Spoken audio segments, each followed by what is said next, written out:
My beautiful psychic sister, how are you? My gorgeous partner in true crime. I'm fucking fantastic. How are you? I'm doing great. So excited for New Orleans. We're like just a little bit over a month away. Yeah, same. We've like officially hit our month here pretty much. Oh my God. The countdown begins.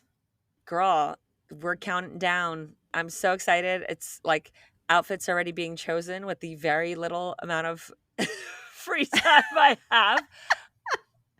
I'm so excited and I just can't wait. It's going to be so great. I'm so excited. Get your tickets. You can get them at anotherfuckinghorrorpodcast.com, where you can also find sexy ass pictures of me and Amy and merch and our Patreon, all that good shit.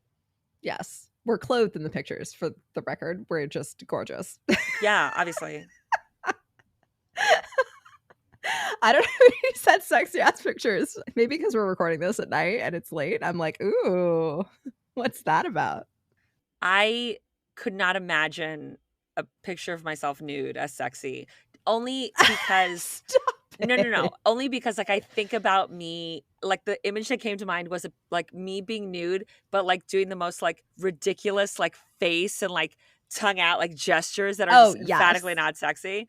That's me in most pictures because I just get uncomfortable in front of the camera and I'm like, I just need to make this weird because then it feels genuine to me. Right, exactly. So that's like when I thought of a picture of myself nude, it was me doing those things to feel less uncomfortable and therefore not sexy. I love you. That's not what I was picturing, but Ew. Ew. But yeah, we're going to New Orleans. Come New Orleans, hang out, see us live. Check it out on our website, anotherfuckinghorrorpodcast.com. Please and thank you. We'd love to party with you. Yes. It's going to be so much fun. I can't fucking wait, dude. Girl, yes. All the beignets. All the beignets. Have a nice muffaletta, whatever tickles your fancy. I don't know what that is. Oh, what? Oh, girl. I'm not that cultured. You love New Orleans. You've been there a million times. What is that? I feel like I don't actually care for it because it's, I think, olive spread, but it's like a sandwich. It's like their famous sandwich. Oh. I'm looking this up now. I always remember what it's called because I always feel like it sounds dirty. Yeah, you do. We're very saucy and sleep deprived. Yes, Italian meats, cheeses, and a signature chopped olive salad. I'm not a big olive person, so I'm not particularly big on it, but I've heard it's delicious. I fuck with an olive real hard. So yeah, it's supposedly amazing. Work. How am I teaching you things about New Orleans? This feels weird. Am I in the Twilight Zone? What's going on? See, but that's why I need you, because we teach each other things that we don't know, even about things we do think we know. That's very true. I teach you about muffalettas. You teach me about merkins. Like, this is a beautiful symbiotic relationship. I love it. I love you so much. I can't actually handle it. I love you so much. Do you have any fun recommendations for the people? I know you've been working your tits off, so the last 2 days I had off before being in the middle of working 25 days in a row, I spent it at the theater, which is my favorite thing. So cultured. I love it. And I saw two of the most incredible things I've ever seen in my fucking life. Okay. These are bold words coming from 100%. 100%. What did you see? So the first one was Masquerade, which I even have difficulty saying I saw it because it was like it truly is an experience. You experienced it. Yes. Okay. So it's very plainly, it is an immersive Phantom of the Opera. Oh, okay. Intriguing. Do I get to be the chandelier? That's all I need to know. Do you get to be it? Yeah. No, but you're real close to it, girl. Oh, okay. It was one of the most incredible nights of my life and experiences of my life. Damn. Yeah. It was incredible. And like I knew about it for a very long time because the man I was seeing is a professional actor and has been in the industry forever. So he knows everybody, blah, blah, blah. And he would often go to friends' shows and workshops and whatnot. And I remember last year him telling me that he had a friend who was producing a show and he got invited to this like workshop thing. And I was like, oh, like how'd it go? He's like, oh, it was good. He's like, they made me sign an NDA, but it's an immersive fandom. And I was like, what? And like,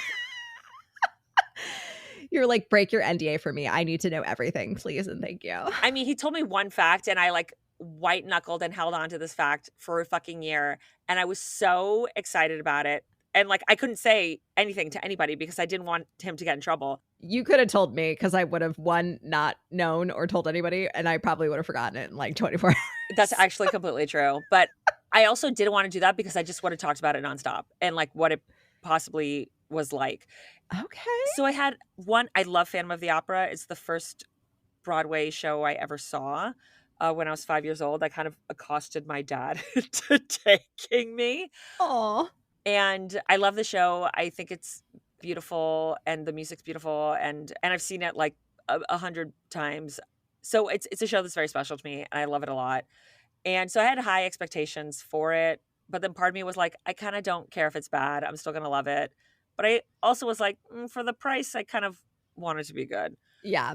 But that being said, other than I knew it was immersive and the one fact that my ex gave me of something that happens in the show, I didn't know what to expect. I don't know a reality in which I would have known what to expect. It exceeded all expectations. It was incredible. It was incredible. It was incredible. Even I've seen people like on social who are like, I don't really fuck with Phantom like that, but that was the most incredible experience of my life. Oh, okay. Yeah. And they have a strict dress code. You have to wear cocktail or Oh. evening attire, black, white, and silver Oh. only. Already too fancy for me, but I No, love I it. love it. I love it because then everyone is fucking correct. They all come correct. You're Yeah. like, this is what we're doing. We're not wearing Bermuda shorts. Yeah. You have to wear a mask. It's technically, I guess it's technically the first scene, but it's really the third scene. But it's kind of like the actual like beginning of the show. When they open that door, I like gasped out loud. And it was like the most incredible thing I'd ever experienced. And then like if right after that they're like, the show's over, I'm like, best $211 I've ever spent in my life. Damn. Okay. Yeah. And I've, done all the like immersive shows. I've been in immersive shows. And this is the first one where you are like in it. You were like in it. Interesting. And the production quality of the show is like fucking outrageous. And I was like, yeah, the tickets were expensive, but I'm like, I see where my money went. And people will ask if it's like Sleep No More. I'm like, fuck Sleep No More. Sleep No More was like whatever compared to this. Okay. It was incredible. I'm intrigued, which I'm not a big Phantom girly. You know what was the thing that it like immediately reminded me of when they opened the door to like the first like real scene of the show was when we went to Cocktail Magique for the first time, because I've gone multiple times, and you walked in and you turned around, you're like, what is this magical place? That was like the first thing I thought of. Oh, okay. Interesting. That I was like, where the fuck am I? Oh my God. I, for some reason, thought you were going to say the Tower of Terror. I love it. So that was incredible. Cannot recommend it enough. I'm already trying to figure out how to say it again. So then the next day was my last day off for 25 days. And there was a show that was closing that I had heard was really good and I'd wanted to see, but I didn't really look into it. So I ended up getting rush tickets for it. John Proctor's The Villain. Straight play, 90 minutes, no intermission, the way God intended. Thank fuck. Holy fuck. It was so impactful and funny and smart and like emotional at the end, especially I think for like probably every woman, and good like viewing, I think, for men to be like, yeah, this is what it is all the fucking time. Interesting. If it comes to your town, see that shit immediately. It was incredible that I had a whole sappy moment of being like, how am I so lucky that I get to live here and have access to this art, and have the privilege of witnessing things like this. Aw. Yeah. That's really beautiful. Thank you. It was amazing. It was incredible. Even if you just read it, like, I, again, didn't know what to expect. And like, oh my God. Because the premise is very lightly, essentially, it's like a high school and they're covering, the Crucible. hence the John Proctor of it all, and how it's like kind of traditionally taught. And then like other things I'm like, no, this guy's an asshole. Which like I remember being like, how is that the case? And they lay out pretty great arguments. And something that I actually was even thinking about today, something that was always very kind of odd to me is this concept of like, witches dancing naked in the woods, right? To summon Yeah. the devil or, whatever, like something, it was something very pagan, it was always seen as like hedonistic and pagan. And I was kind of like, okay, that's cool. And one of the characters posits that what if they're just dancing to like get it out? Life is fucking hard. A lot of Yeah. these girls are being like sexually assaulted. A lot of their dads have died because of like different, wars with, the indigenous people in the land. Like, and they're like living in this repressed as fuck society. And, sometimes you just have to scream. Sometimes you just need to like get it out. And maybe what if that's what they were actually doing?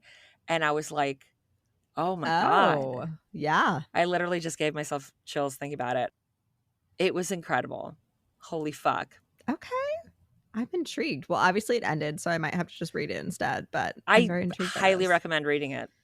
Girl, I love to read, so I know. it's my jam. And I'm going to Salem next month, and I definitely bought a John Proctor's The Villain shirt that I'm absolutely going to wear in Salem. I love you. Yeah. That's amazing. Other than that, I've just been working on Obscene Amount. Yes. The complete antithesis to Monique's cultured watchings. I got to work Chevelle and also RuPaul's Drag Race Work the Oh! World tour. How was that? I actually really loved it. It's Fuck yeah. really fun. Rue is not there, obviously, because Right. she's not getting paid the big bucks for this.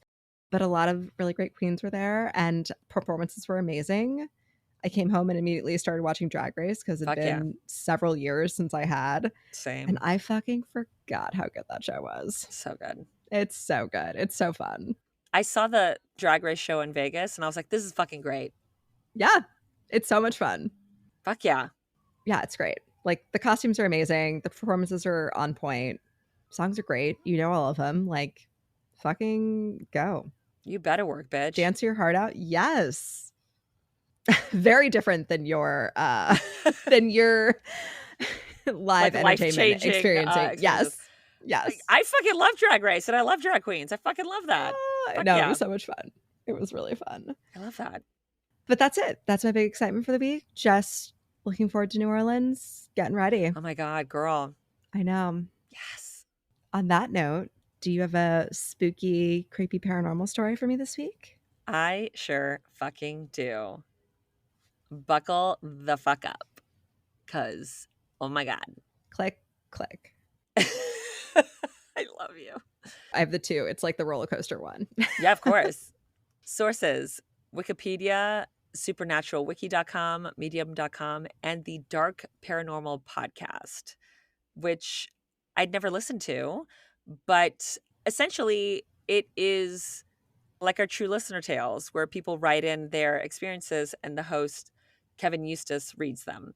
Oh. Which incidentally, we're doing True Listener Tales next week, so submit your shit.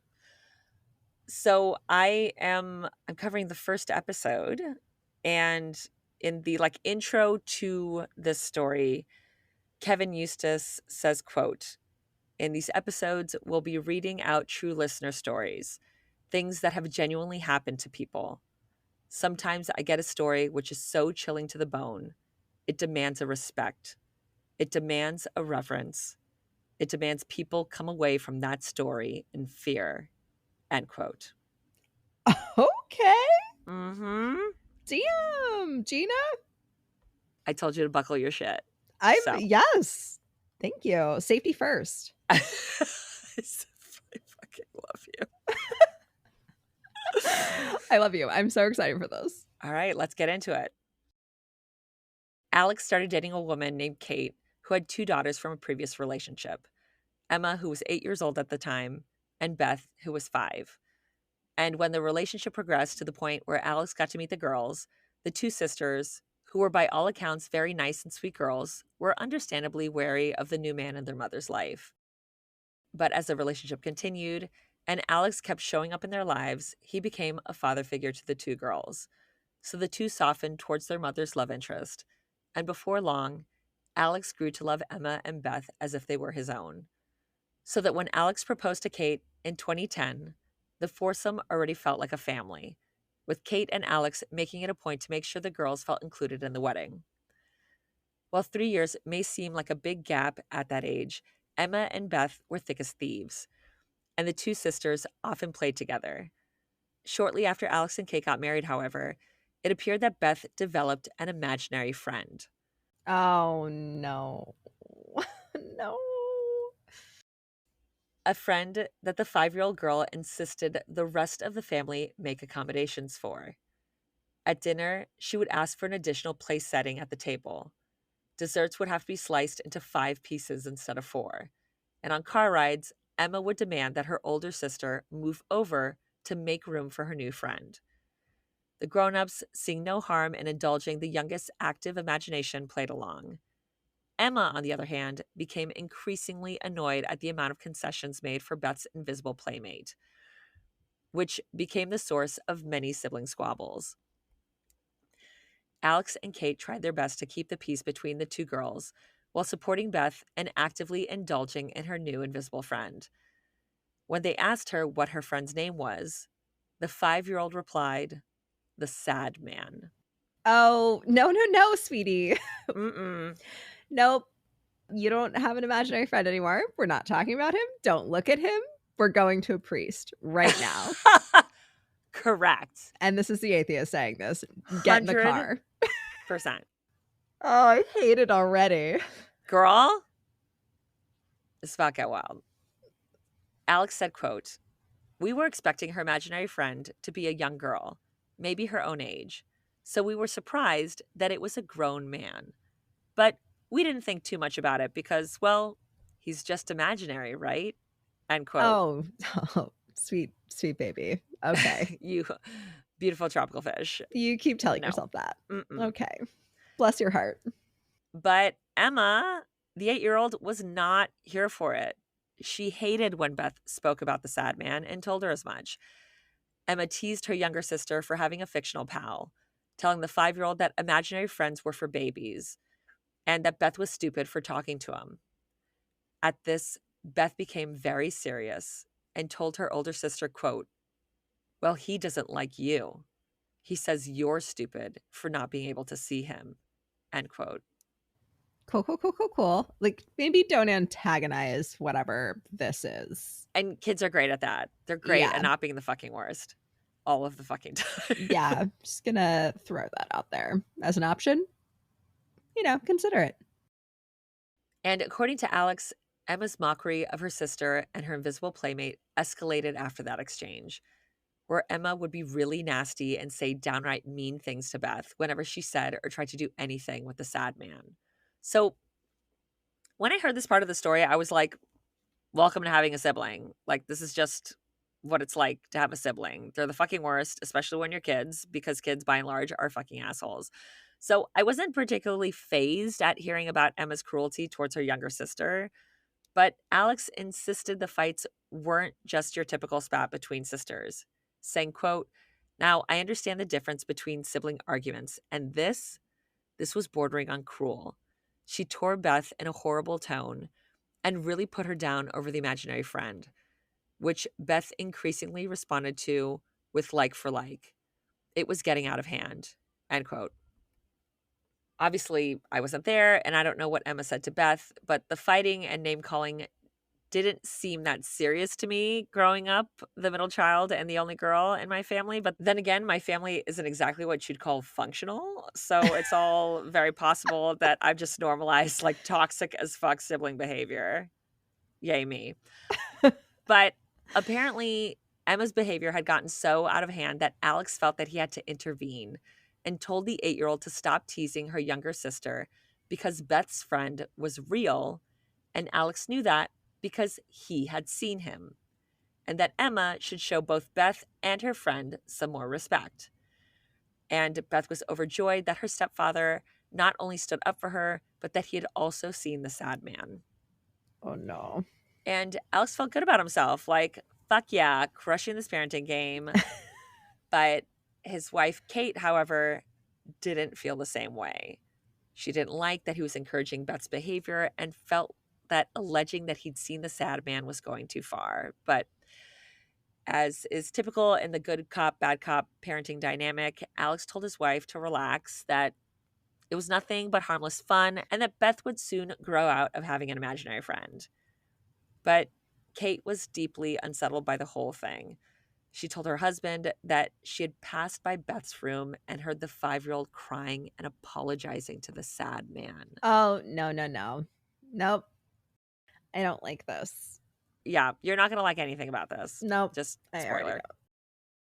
And when Kate went into her daughter's room, she asked her why she was apologizing.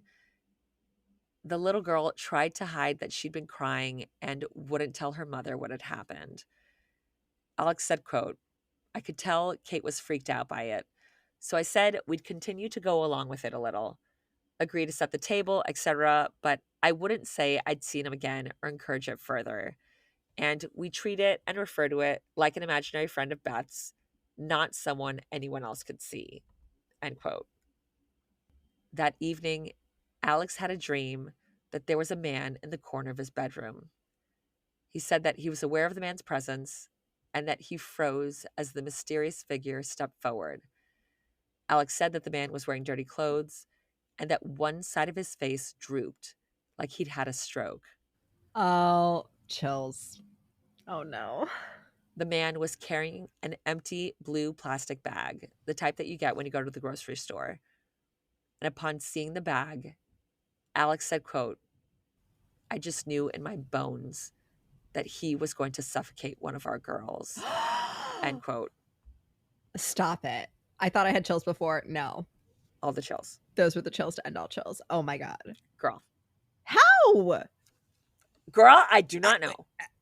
But he's like, I know, holy fuck, I know that this is what's going to happen. I guess because if it convinces the kid to put the plastic bag on its head, then that's how it does it. Oh my God. This is so sinister. Okay. The menacing figure then walked towards the bedroom door, into the hall, towards his daughter's room. Alex tried to get up and go after him to protect the girls, but he struggled, finding that he was unable to move normally. Then he bolted awake. Kate soothed her husband, telling him that he'd had a nightmare, but Alex still felt deeply unsettled. Despite the night terror, Alex was eventually able to go back to sleep. The following day was a Saturday. While Kate and the girls were off, Alex did have to go into work for a few hours, which he did. But when he returned home, he found his wife was rattled. She said that while he was at work, she had been in the kitchen with Emma, who was playing with her doll, while Beth was upstairs, alone in her room. When all of a sudden, both Kate and Emma heard Beth scream, "No." A scared and wide-eyed Emma looked toward her mother, who, at hearing her daughter's cry, went to rush through the kitchen to get upstairs. But before Kate could get past Emma, the 8-year-old also made a move to go upstairs. And that's when Kate saw Emma's head yank back, as if someone had pulled on the girl's ponytail, which understandably scared the shit out of Emma. What the fuck? Girl. I've had nonstop chills. Okay. Girl. I'm so concerned. I mean, you fucking should be. Absolutely. Yeah. Oh my God. There better not be any ghost children at the end of the story. That's all I have to say. I'm gonna be real pissed. However, when Kate shared the details of the disturbing incident with her husband, Alex played obligatory devil's advocate, asking his wife if she was sure that Emma hadn't hit her head or gotten her ponytail caught on anything in the rush to get upstairs. Alex said, quote, "Kate was quite short with me saying, 'Alex, I literally saw her head pulled back out of nowhere.'" End quote. Thank you, Kate. I know what I fucking saw. Mm-hmm. The frightened mother and daughter hurried up to Beth, but when they got to her and asked her what was wrong, she denied shouting. Kate said that she could tell that her younger daughter was lying and Emma was frustrated at the denial because they had both clearly heard Beth scream. Kate said that everyone was really upset, so she decided to not push it further and just leave the girls be. After recounting the unsettling experience, Alex assured his wife that he would talk to the girls and see if he could find out what happened. He went upstairs to their room and found the pair of sisters drawing at their easel. The easel stood up like a triangle, and the girls were sketching on either side of it. So even though they were seated facing each other, they couldn't actually see each other because of the drawing pad that they were each drawing on was like in the way. Yes. You know, blocking the view from each other. So Alex began to ask the girls about what had happened earlier when Beth cut him off, saying, quote, "Emma believes me now. She's seen him under the bed," end quote. We're burning down the house. I'm so sorry. We gotta go. We have to leave right now. No, like nobody lives here anymore. The gasoline has been poured. The match has been lit. Get in the fucking car. Yeah. No. Don't pack your shit. We can buy new shit. No. We don't own anything in this house anymore. No. And when Alex looked at the older sibling, she looked as if she had been crying.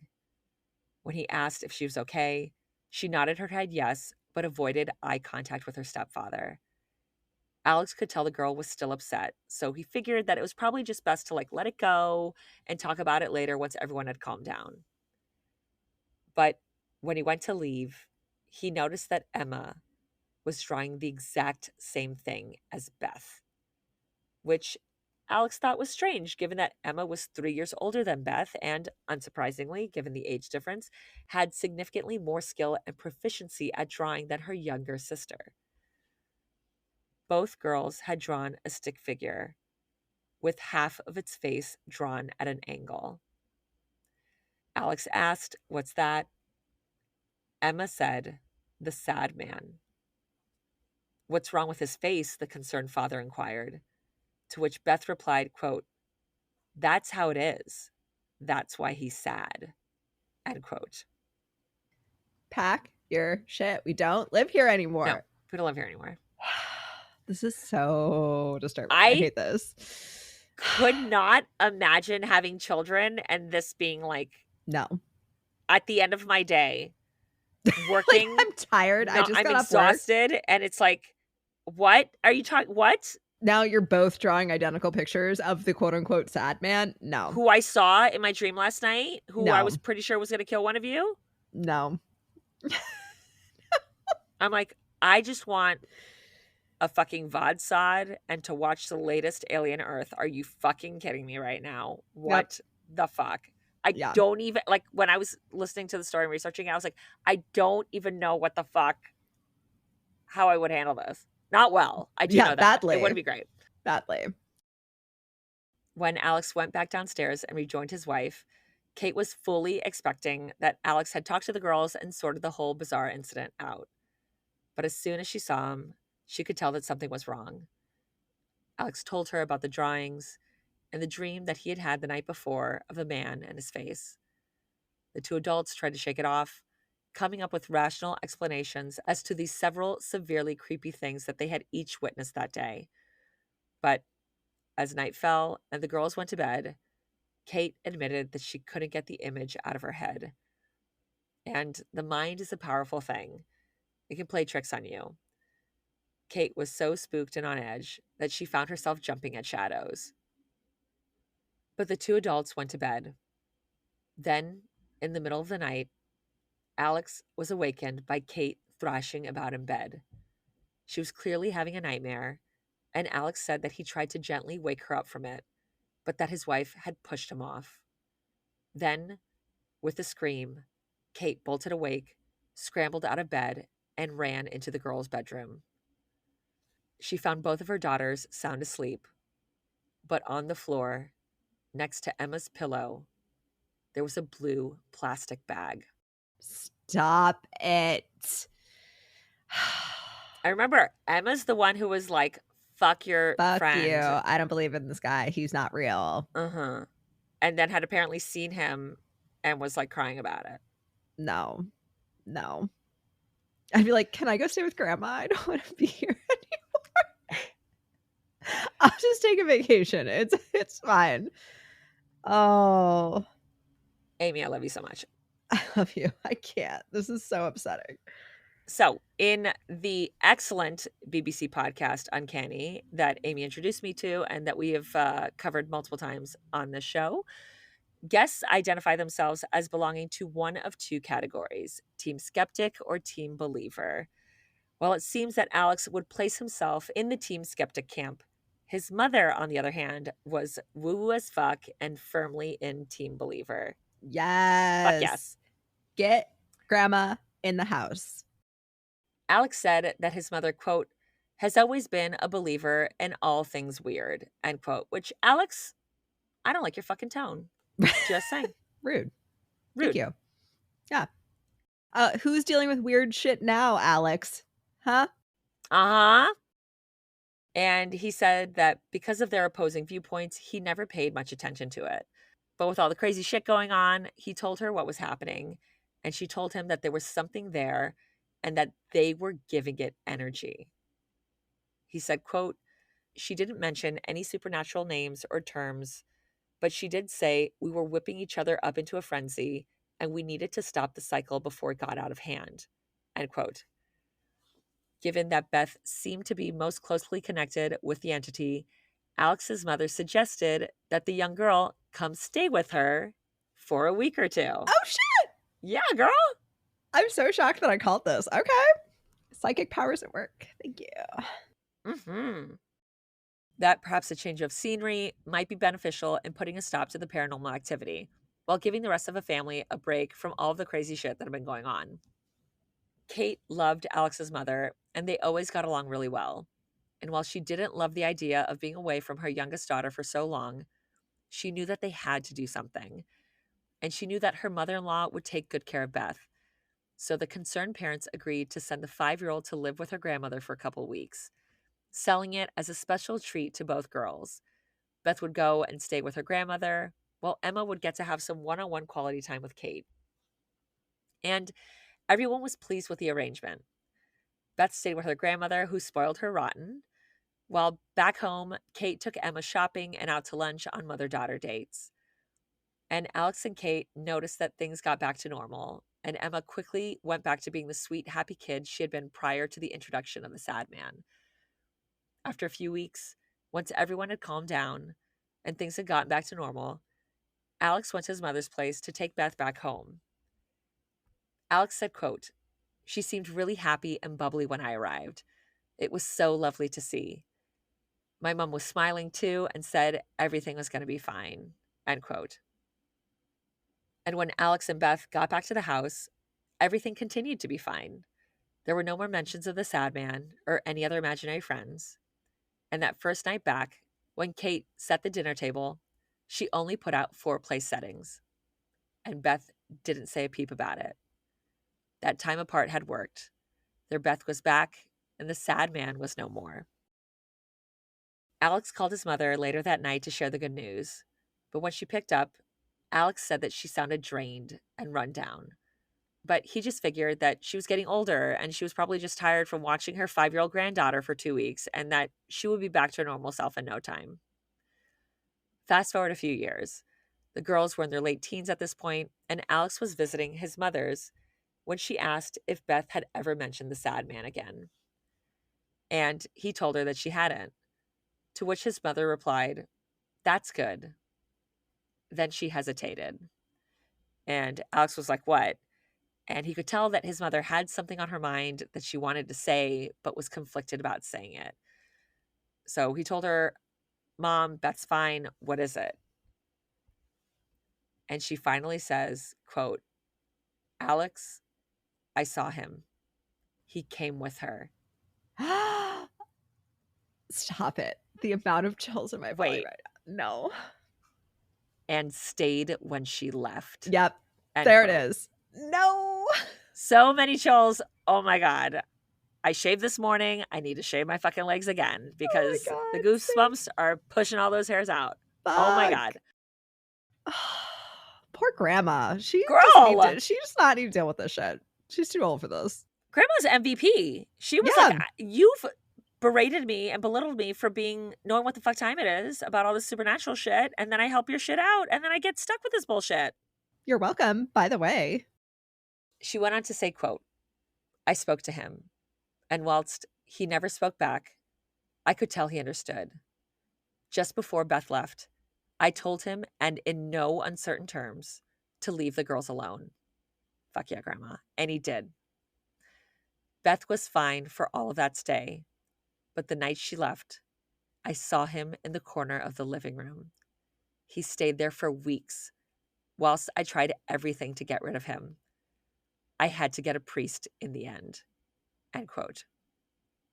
Oh my God. It's like the stain that won't come out. Jesus Christ. Alex said that his mother looked down for a moment, then snapped her head back up and forcefully said, quote, he's gone now, and we won't speak of him again. End quote. I don't believe you, Grandma. And while everything she'd said was fucking insane, Alex was especially puzzled by her final statement. Alex said, quote, but I knew it was the end of the conversation, and she wouldn't entertain any questions, literally ignoring me and getting up to get more drinks. End quote. So this whole experience was so weird that Alex's skeptical mind just couldn't let it go. So he decided to research it. And while you might assume or think that this is just like a regular haunting, ghost, poltergeist, what have you, Alex believes that what he and his family encountered was a tulpa. So, what? A tulpa is a thought form or materialized being that is created via a person's thoughts and imagination. The concept of tulpas originates from Tibetan Buddhism and mysticism, where a being is created through spiritual practice and intense meditation, concentration, and visualization. The word tulpa itself is derived from the Tibetan language. In Tibetan, the word tulpa means emanation or manifestation. The concept of tulpas is also found in other Buddhist traditions, such as the Japanese Shingon and Tendai schools, where they are referred to as Goshin and Nyorai. Apparently, religious practitioners would sometimes require assistance, so they would meditate and focus on bringing that assistant into being, and apparently, it would work. Tulpas are sentient entities that are capable of manifesting as a visible or tangible being. These thought forms are independent from their creators and have their own independent internal mental life, their own personality and identity, and are able to act independently. And because they are separate from their makers, they could sometimes wreak havoc.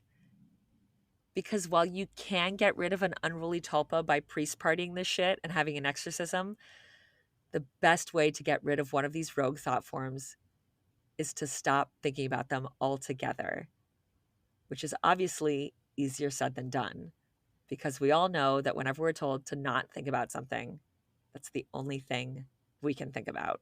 Yep. So this is fascinating. 1.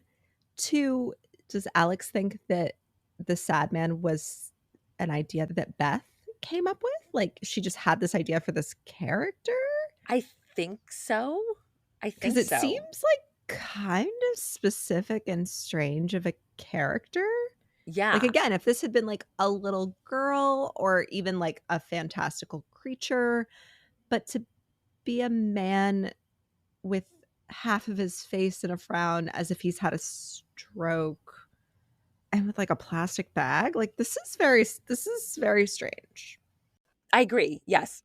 But like part of me almost thinks that it's like that the tulpa aspect of it was the constantly like acknowledging it and being like, I've seen him too, that's what gave it like power. Okay. It made it real. Okay. It also could just be totally a thing of like you saw someone in public and 100%. or like on TV or I can remember like other little kids telling you weird fucking stories like this in school and then it just I was that kid. Monique, god damn it. And then it just became this thing of like you obsessed over it and you couldn't stop thinking about it and being like, is that true? Like what is what they told me true? And then you just kept thinking about it over and over again. Okay, I could kind of see this. That's so specific though. Yes. But you also, dear listener, might be like, understandably, cool story, but I live in reality, so, no, which totally fair. Except that in 1972, a Toronto Parapsychological Research Society, led by mathematical geneticist Dr. A.R. George Owen and psychologist Dr. Joel Witten, conducted an experiment where they decided that they were going to create a fictional person by the name of Philip Ilsford. They came up with a whole detailed backstory for Philip, saying that he was born in England in 1624 and had an early military career and was knighted by the age of 16. His fictional history partially coincided with actual events and places, but with multiple contradictions and errors. So this person was completely fictional, but because they put so much thought and effort into the creation of Philip, when they decided to do a seance to see if they could contact him, Philip made his presence known. Participants began feeling a presence, table vibrations, breezes, unexplained echoes, and rapping sounds, which matched responses to questions about Philip's life. At one point, the table tilted on a single leg, and at other times moved across the room without human contact. It is important to note that although audio, video, and witness accounts document the paranormal phenomena, Philip never physically appeared to the other participants. So, when Alex found all of this out, he finally understood why his mother said that they wouldn't be speaking about the sad man again, because that is what gives it its power. When Alex submitted his story to the show, he said that he hadn't told his story in 15 years, saying, quote, "Although I'll personally never tell this tale again, I think it's important that it's documented. And hopefully, people will learn not to look too hard into the paranormal, because like it's been said, it will look back at you." End quote. And that is the story of Alex and the tulpa known as the sad man. That was fascinating. We're fucked, I think, is what I'm I getting. think so, yeah. That's what Yeah. we're getting from the story. Yeah. Yeah. Okay, cool. Yeah. Cool. On the bright side, the other thought that immediately came to mind was like, okay, does that mean that like all of my favorite fictional characters from books and TV shows can be manifested? Allegedly, yeah. Amazing. Noted. The power of the mind. Crazy. Yeah, 100%. Crazy thing. And like there's like TED Talks about tulpa, like that people are like 100%. This is a real thing. Fascinating. Mm-hmm. I like don't want to fuck with it, but like I kind of want to fuck with it. Yeah. I want like a nice one. I'll manifest like a cute cat tulpa to just like hang out with. I don't want an evil anything. But here's the thing: would Boo be down for the competition? He might like a friend. Okay, maybe I won't now. I don't want to make him jealous. I don't want to make him jealous. It also reminded me of something that happened to me this week that I had kind of already blocked out of my head, which I don't think this was anything paranormal. I want to say that for the record. Okay.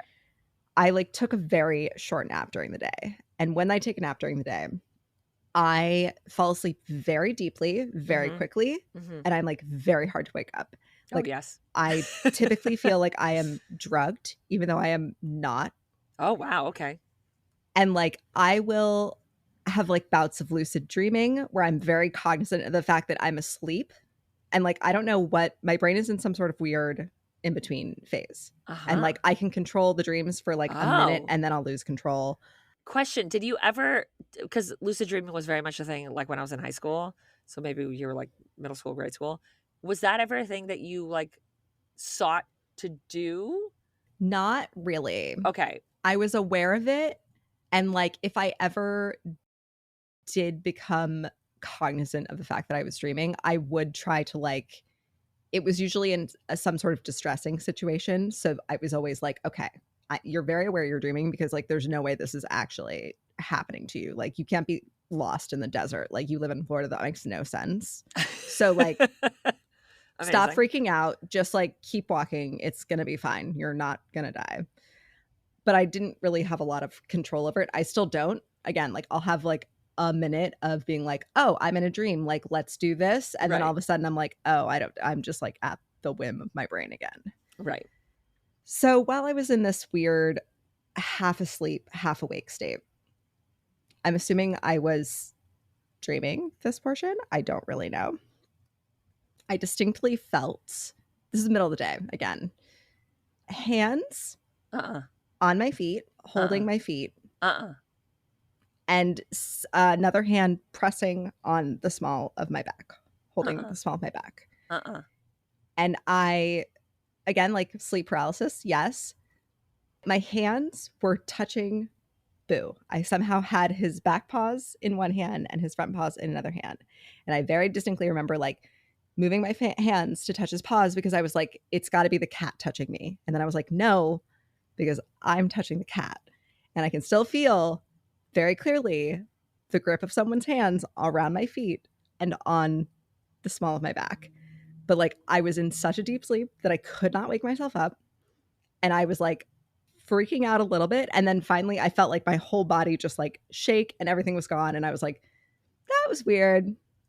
Don't know what that was about. See, because I did bring up my incubus experience recently, and Amy was present for it. I was. So then that made me think, okay, that was in my head. Because the thing is, which I didn't mention it when this last time when I brought it up, but like initially it's like, oh, like sleep paralysis. And I know people who suffer from sleep paralysis, like my best friend Christina back home does.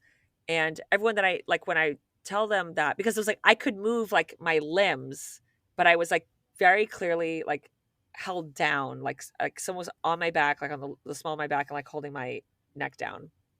But I like was flailing my arms and my legs to like get away, and I couldn't. And everyone I know who I've spoken to about this who suffers from sleep paralysis, like, yeah, no, that's not sleep paralysis. It's like all of you that's like paralyzed. Yeah. So that you can't act out your dream. Like that's how that goes. It's keeping you safe. Yeah.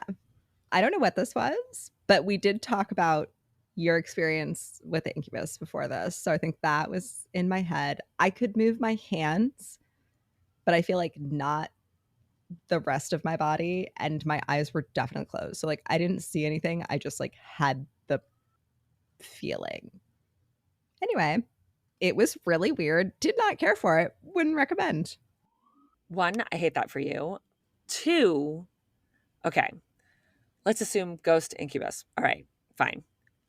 But if not, it is that thing of how powerful is the mind that it created this reality for you. Yes. Which is like kind of like it adjacently, like this concept of like your mind and your thoughts and your concentration can create beings. Yes, like literally makes you feel as if something with distinct fingers and a grip is touching you. Mm-hmm. Again, Mm-hmm. for the record, I don't think this was paranormal or ghostly. If anything, I think it was like I had this story in my head from earlier in the week, right, of your experience. And then I was like in some weird half incredibly deep sleep, half awake state of mind. And I just fucking like manifested this basically, like manifested this feeling. yeah. But it was very weird. Even still, it's like fucking crazy that your brain can do that. It's very weird. It's very unsettling. But yeah, I honestly had completely blocked it out like 2 hours after it happened. And now like from the trauma, obviously. Yeah. And then you told the story, and like the part where Alex can't like wake himself up, that reminded me of it. And then the fact that you just like can manifest some shit with your mind, like, oh yeah, I've been there. Tulpas, who knew? Tulpas, girl. Fascinating. I had no fucking idea. I've never heard of this before. See, I've heard of tulpas in not exactly this way. Like, it's kind of been brought up, like in regards to like Slenderman, but it's almost like a thing of like, okay, Slenderman's a creepypasta, but now because we all like talked about it But and talk thought about it about and, like, it. believe it, like, now it's, like, real because we've, like, all, like, made him real in the, like, collective unconscious. Yeah, we have like a collective image for him too that we're all Right. picturing. Like, So, like, that's okay, how I always understood tulpas to be, like, this kind of, like, esoteric, like, okay, not like Tibetan monks being like, "I need someone to, like, fold my laundry, so I'm just gonna manifest a fucking" that's great. Girl, Yo, I would love that. I would love nothing more than that in my fucking life, 100%. okay, I might need to get on this tulpa business if they could. I didn't know they could do laundry. Like, okay, Apparently, yeah, if because they would do it they need assistance. that's great. Girl, wash and fold tulpa. Fuck yeah. Sign me the fuck up. Girl, Thank you so much for that story. Again, always absolutely. teaching me new things. That was I really try. fascinating and really upsetting and disturbing. Mhm. 100%. My god. My God, indeed. But with that, I am braced to walk into your true crime den. Okay, come into my den, darling. So the trauma is pretty light on this one. It's still crazy for sure, and it's pretty disturbing, but it's more the thought of it and the threat of what could have happened. So overall, I would consider this one safe for Donna. Okay, there you go. So sources: Medium, The New York Post, Metro.co.uk, Spectrum, localnews.com, KHON2.com, CTPost.com, AG.hawaii.gov, The Lineup, Daily Mail, and one source that I'm going to reveal at the end. James and Brittany Campbell got married in Vegas in 2018 and did the whole traditional Elvis impersonator pink Cadillac wedding thing. The two had known each other in high school and had dated for a bit right after they graduated. Although they eventually drifted apart, they reconnected later in life and rekindled their relationship. Brittany described them as a strange juxtaposition. She's outgoing and bubbly and, quote, a little more crazy, end quote, while James is more analytical and likes to think things through. But she said they balanced each other out really well. James was in the US Navy and had been a single father to his two sons. But Brittany loved the boys as if they were her own, which I'm having psychic sister moments right now. 100%. Yes. And according to James, Brittany was an amazing stepmom to them. In 2019, a year after they got married, the family moved to Honolulu, Hawaii, where James was stationed. They moved into a modest two-story house at the end of a quiet cul-de-sac near the Honolulu airport. According to Brittany, the neighborhood they moved into wasn't exactly what you'd think of when you think of living in Hawaii. It was a very normal, typical suburban community, like something you'd see on the mainland, and it felt like a really safe neighborhood. They brought their beautiful black and white cat named Mr. Franklin, which loved this name, Amazing. Incredible. yes, from the mainland. And they also got a new dog after they arrived in Hawaii, a little black and brown long haired chihuahua. Brittany was excited for the new adventure, but admitted she was also a little nervous. She'd just gotten married and was officially a mom for the first time. Not to mention, she was in a totally new place. Yeah. One day in June, Brittany went to the garage and noticed that all their packed boxes had been opened and things had been pulled out of them, including a lot of James's music gear. It was clear things had been moved around, but it seemed as though they had been placed in piles, not just strewn about randomly. So she thought maybe one of the boys had done it while they'd been looking for something specific, and she brushed the whole thing off. About a week later, Brittany was home alone, getting ready upstairs. Part of her morning routine was she would sit and watch makeup tutorials while she did her makeup. Fantastic. Yes, love it. Love. Out of nowhere, she heard the front door slam. Brittany was startled, but assumed it must have just been James or one of the boys coming in. But when she called out, no one answered. I hate it. It's not great. And she still appeared to be alone in the house. She made sure to check the doors and windows to make sure they were locked, but after this, she was more on edge than before. That evening, while Brittany and James were laying in bed, she heard what sounded like the door opening and closing again. She asked James if he'd left the door unlocked, but he assured her he hadn't. He literally had just come upstairs after locking the door and making sure everything was okay downstairs, and told her, quote, There's no noises downstairs. There's nothing going on, end quote. And he thought she was just being paranoid. But Brittany was sure she'd heard the door. She got frustrated that he was dismissing her concerns, so she went downstairs to check to see if the doors were locked. They weren't. And when she told James this, naturally the two got into a bit of an argument over it. Obviously. Yes, with James continuing to insist that he had locked the doors, and Brittany telling him that he clearly hadn't. She wondered why he would be lying about something as small as that, and even considered the possibility that maybe one of the boys had been trying to sneak out at night. Which, honestly, they show pictures of the kids, and the oldest kid seems to be maybe 10 at most. Like, I'm not good at being able to tell how old kids are, full disclosure, but they definitely seem like they're on the younger side, not teenagers who you'd expect to be trying to sneak out. Later that night, though, they both heard the sliding glass door open and shut. I hate everything about this. Girl. I hate this. Just wait. Just wait. James had thought the door was also locked, so he went downstairs to check. And not only was it unlocked, but the screen had been pushed open as well. Nope. But when he checked the house, there was no one there. Although he was a little freaked out by this, he continued to be skeptical that anything was actually happening. He thought Brittany was just on edge because they were in a new place. The two started having arguments over the door being unlocked, and Brittany said it became a fixation for her.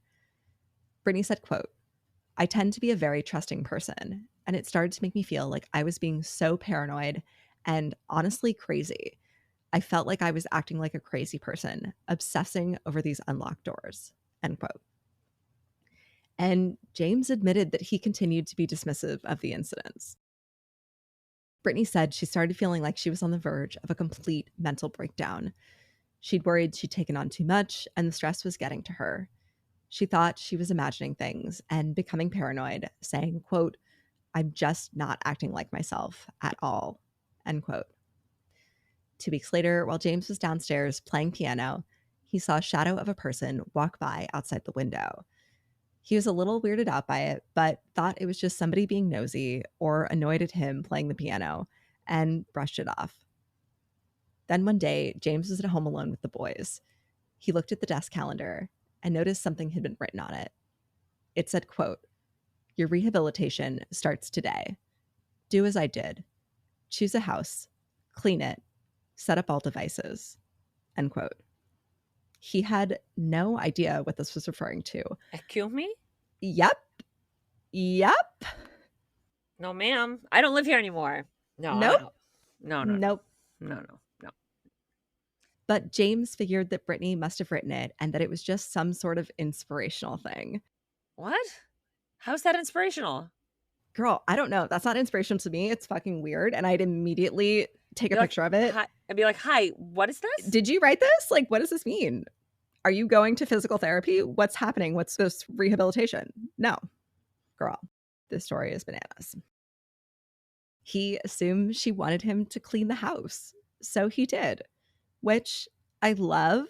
James, appreciate a man willing to pitch in, but like, it also seems like he did not mention this weird as fuck calendar entry to Brittany at all, which would have been the fucking first thing I did when my partner came home. Even if I thought that's all they meant and I cleaned the house, I'd been like, "Hey, by the way, did you leave this for me?" Or like, what's the deal? And what's up with the cryptic note? You could just ask me to clean the fucking house. Yeah, thank you. Write me a honeydew. I'm down. 3 weeks later, the family was planning to all go see a movie together. Brittany thought it would be nice to take a blanket with them, so she went downstairs to grab the one they always kept on the couch and used when they watched TV at home. But it wasn't there. She asked James if he'd used the blanket or moved it, but he said no. She asked the kids the same thing, and they both said no too. Brittany figured they just didn't want to go back upstairs to get the blanket. So she was like, "Okay, guys, come on, just go get the blanket." But again, all 3 of them insisted they didn't have it and they didn't know where it was. James said it ended up turning into a big argument. But even though they looked, they couldn't find the blanket anywhere and eventually just left the house without it. But when they got home from the movies and walked through the front door, they all immediately noticed that the blanket was back on the couch. No. No. It was folded nicely and Mm-mm. just sitting there in plain view. Brittany said that was the first time James admitted that something strange was going on and that he couldn't explain it either. Brittany wondered if it actually had been the kids and they had somehow snuck the blanket back, but that seemed far-fetched since they'd been with them the Yes. whole time. Girl, it's, Occam's razor. Yes. And kids aren't masterminds of fucking anything. No. Other than being dumb kids. And like, why? Right. Why? Exactly.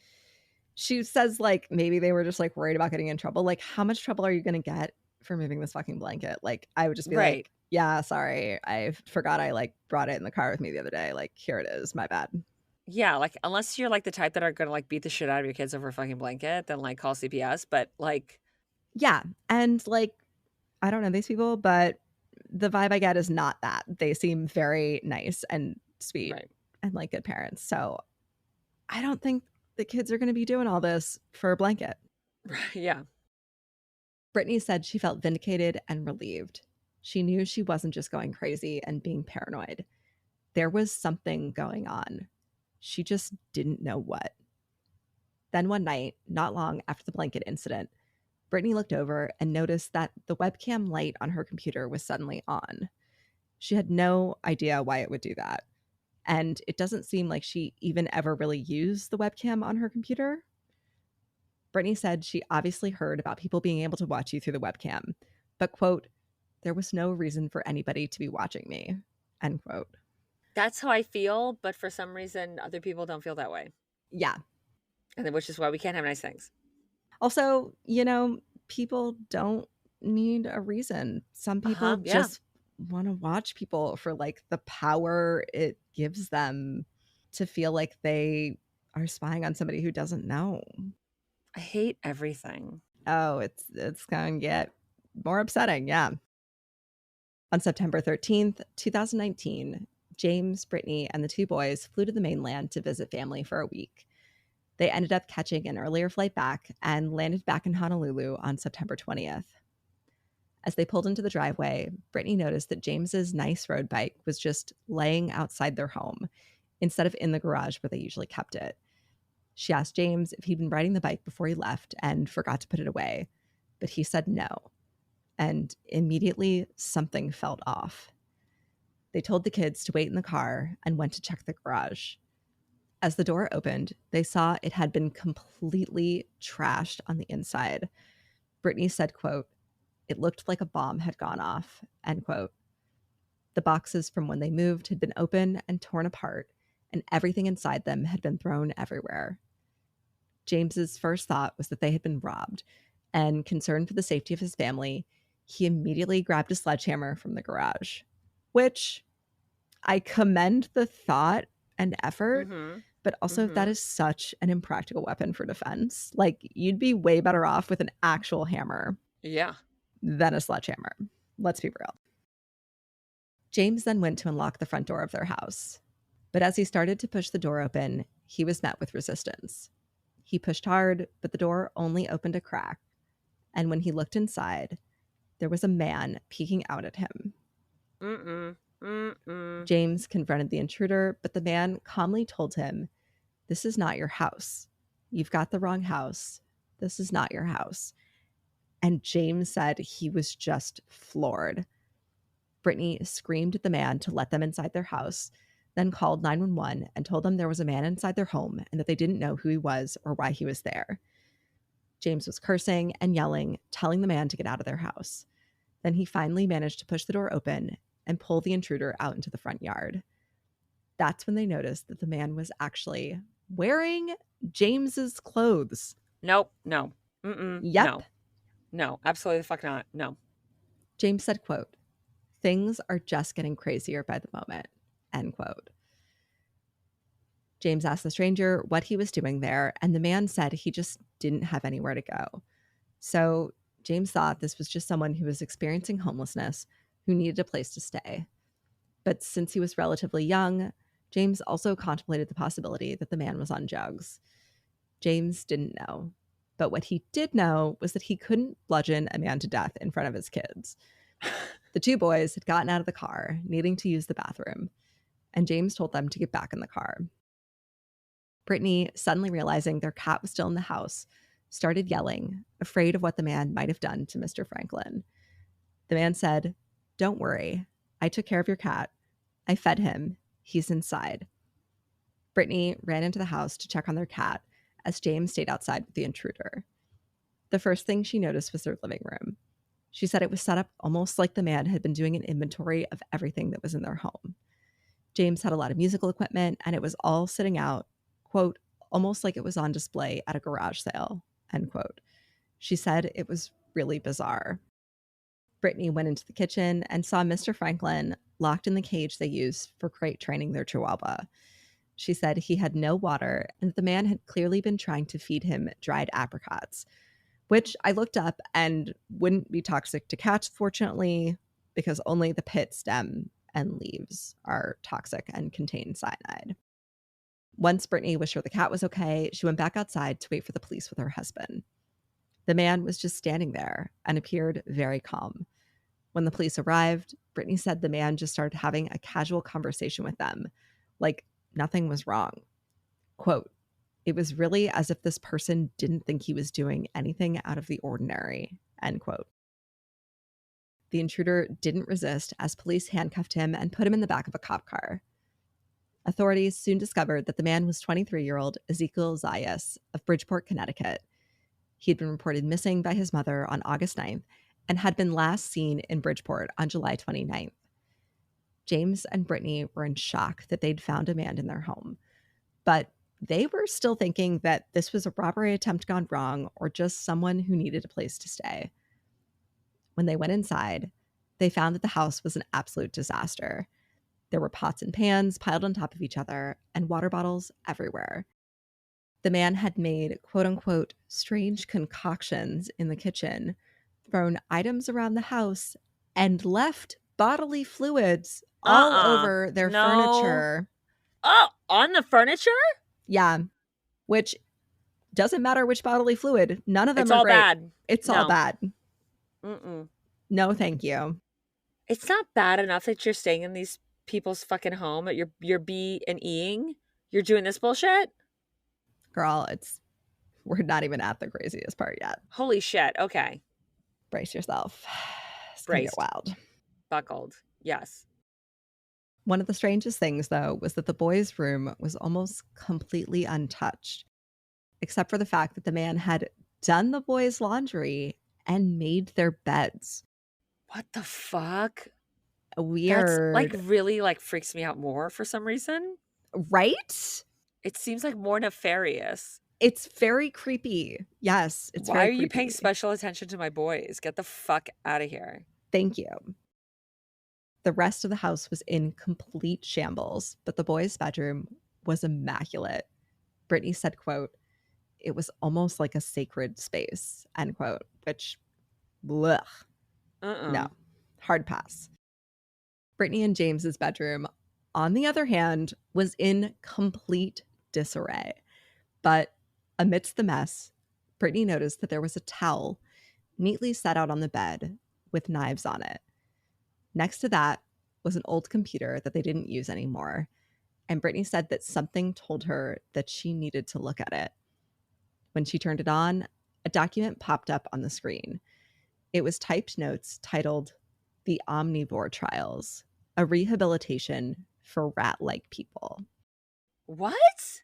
Girl, this story is insane. I don't know how I had not heard of it until now. Me neither. What the fuck is this? I might never sleep again. Yep. As Brittany read through the document, she realized it was a journal that the man had been keeping, and even more disturbing, that it had entries about them, observations about the family, and profiles on each of the family members, as well as some very intimate and personal information that he could have only known if he was listening in on their private conversations. For example, he knew that Brittany and James were trying to have a baby, and that Brittany had recently started fertility treatments. No. She said no one knew that. They hadn't even told their family that they were trying to have a baby. I hate everything about this. This is so violating in every possible way Yes. imaginable. I hate Yes. this. I hate this. I hate this. I hate Oh my this. God. Yes. It was immediately clear that this man had done more than just intruded and trashed their home. He'd been stalking them.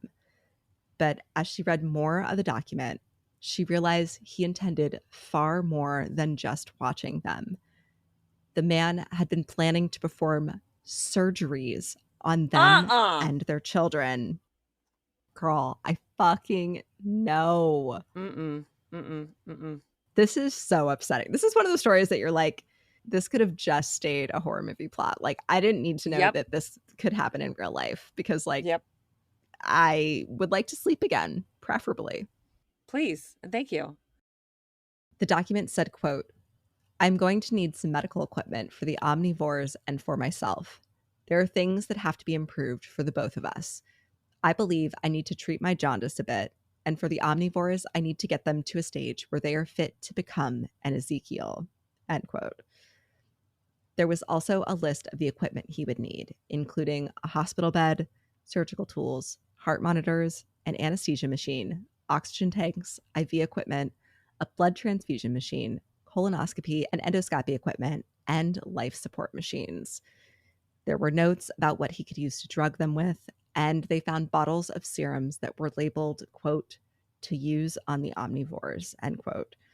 Omnivores being a quote-unquote species the man believed the Campbells were. They went through the search history on the computer and discovered that he'd looked at websites trying to buy surgical tables and had looked up how to perform specific surgeries, including how to remove an arm, hand transplants, and how to perform gender reassignment surgery.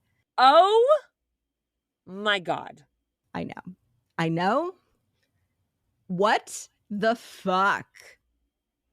I couldn't imagine being this mentally disturbed. No. And also just the amount of work. Yeah. I'm not that motivated. I'm like, nah. I'm not going to be writing a manifesto. Like, just FYI. That's like Correct. a lot of labor I don't have the time for. Everything that he had written about in his plans, he'd also researched ways to go about accomplishing it. Brittany said, quote, "He wanted to play doctor on us, and not in the cute little kid way. He wrote about how he could make us into perfect people," end quote. In the document, the man expressed concerns for the quote-unquote birthing process, which I don't even want to know. Yep. And said, quote, "I'm worried for the Ezekiels who have been made. They might go through things not knowing how to handle, but I hope these videos show what is possible for the government and for others who do not like the species," end quote. Which, just a reminder, because I only said it once prior to this, his name is Ezekiel. Which kind of makes me think this whole thing is like he wants to turn these people into him. I don't know. That's obviously me trying to decipher the insane shit. Yes. Ramblings of someone who is not mentally well. But that is kind of what it seems like. Yeah. Especially with the gender reassignment situation. Yes. It's all very bizarre and upsetting and disturbing. All the things. Deeply so. Yep. The man also wrote, quote, "It sucks to feel less than. Nobody wants to be the oddball. Even though for me, it can be fun. That's a different type of thing," end quote, which was somehow so haunting to me. Like, leaves me a little speechless. What the fuck?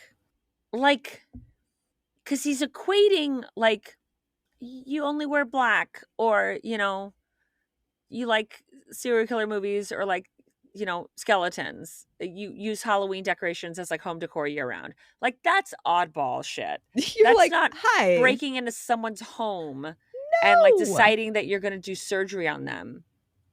No. And that's not fun. No, it isn't. Don't describe it as that. The fuck does that mean? I mean, it's a whole grab bag of what the fuck. That's what it is. I fucking love you. Yes. I love you. Accurate. Because actually, what the fuck? What the actual fuck? Yeah. I could not imagine, because also he's obviously been there forever. Yeah. So you're like, he could have done this crazy shit at any fucking time. Yes. And we didn't know. And we probably were just thinking we had a fucking ghost. Yes. And like, I'd be like, I live in like a bunker that no one, I don't get mail because I don't have an address that anyone knows. I don't leave. Like, that's I it. would not recover from this, I don't think. No. How can you? I don't know. For sheer strength of will that I do not have. Yeah.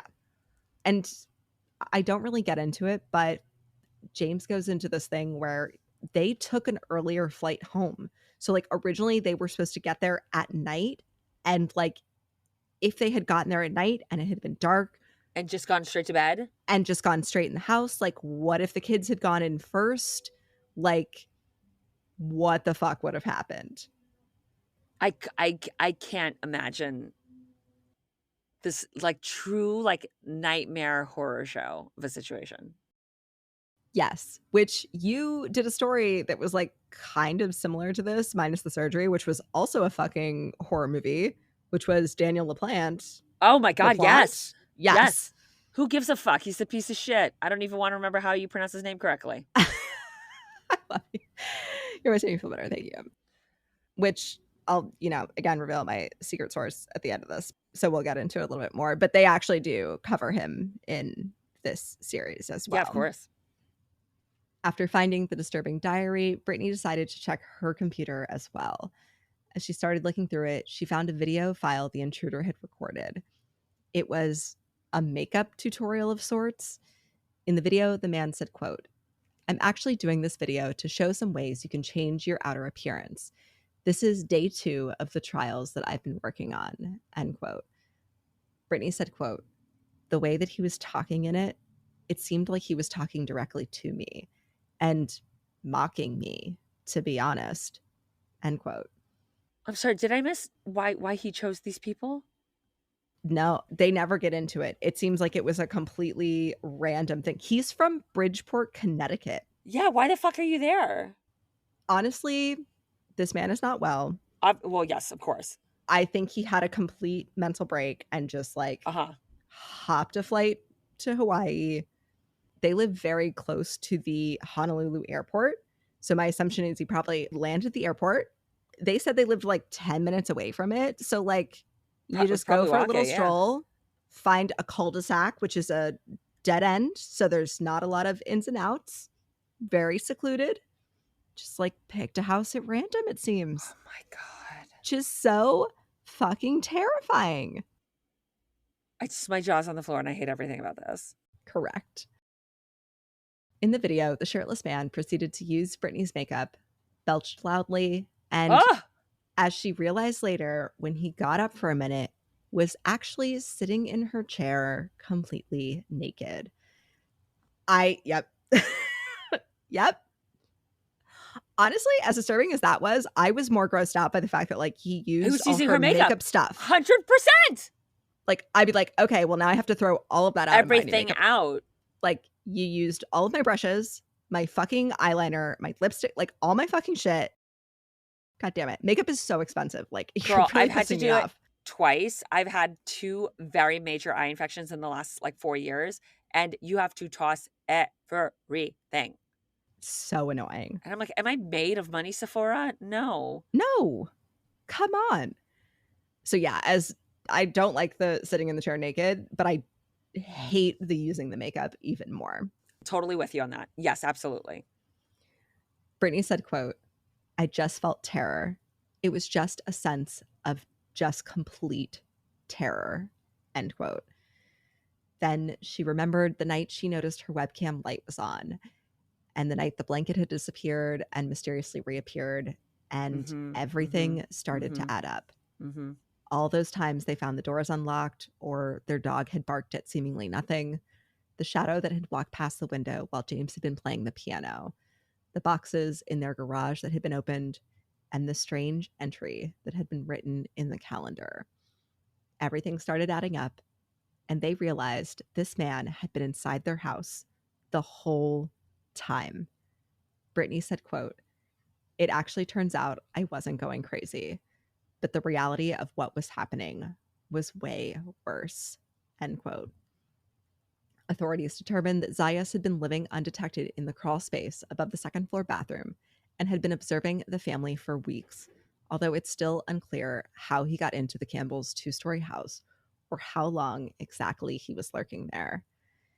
Ezekiel Zayas was officially charged with felony burglary on September 22nd, but on September 26th, he pleaded not guilty in court to the burglary charge and was granted supervised release from custody. Get the fuck out of here. Yep, while he awaited trial.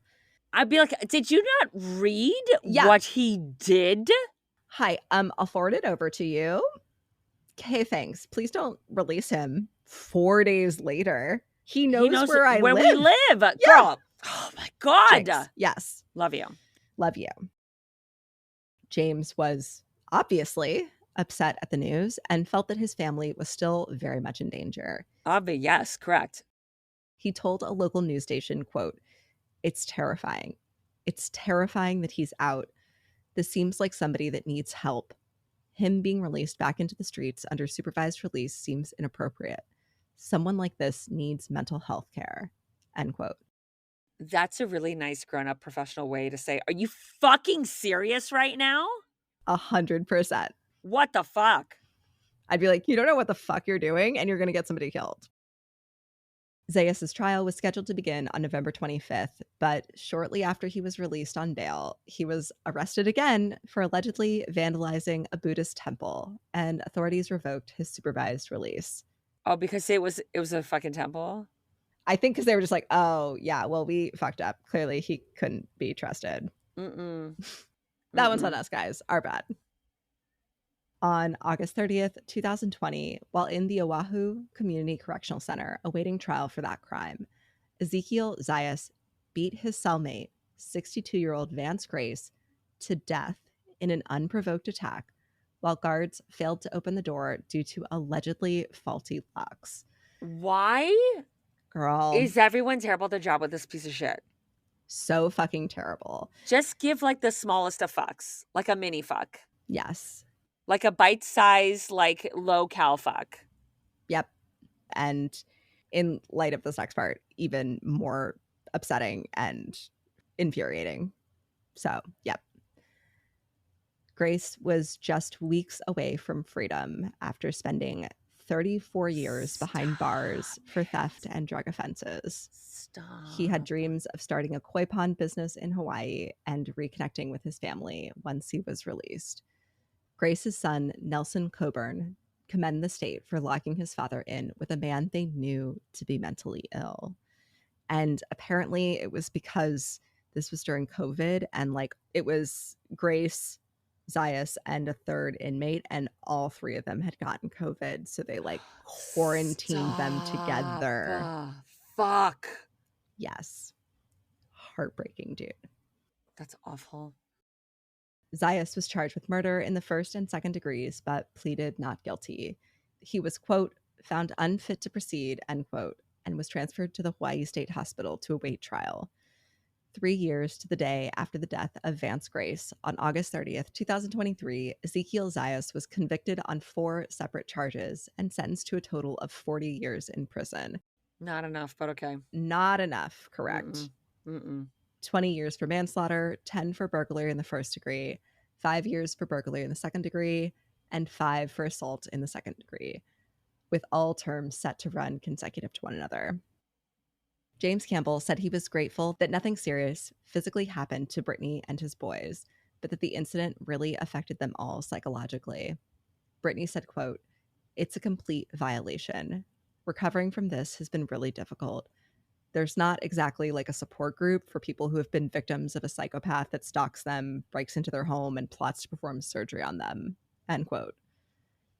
After their strange, harrowing ordeal, the Campbells moved out of their Honolulu home and away from Hawaii altogether, needing to get as far away from the place where they almost became a madman's science project, And that is the story of the time Brittany and James Campbell discovered that a man had been living in their crawl space for weeks and was planning on performing gruesome surgeries on their family.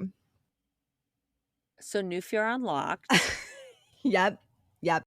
And my secret source was the show Frogging, Hider in My House, Season 1, Episode 1. Frogging, spelled with a PH, is a recently coined term and refers to the act of a person secretly living in another person's home without their knowledge. Thank you for explaining that to me. That was my next question. Yes. I'm not sure how common this word is. I'd never heard it before I stumbled on this show, but it seems like everyone who appears on the show is contractually obligated to say it at least once. Yeah. Yep. You want to get paid, don't you? You want to be a star, don't you? They're like, say the word. Say the PH word. Say it for us, please. Thank you. It's said to originate from the idea of frogs leaping from place to place. I think kind of all then that's why made up isn't it bullshit, just an but yeah. F? Oh, because we got to be cool, Monique. Because it's cool. It's frogging. This isn't the Beatles. Get out of here. This is not Baby Fat. You're not cool like that. Mm-mm. Relax. There's only one season of this show, and because they couldn't make frogging happen.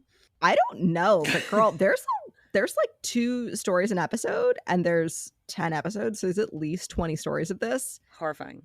Yeah. My favorite thing about the show, though, is how many people just automatically assume it's a ghost and accept it.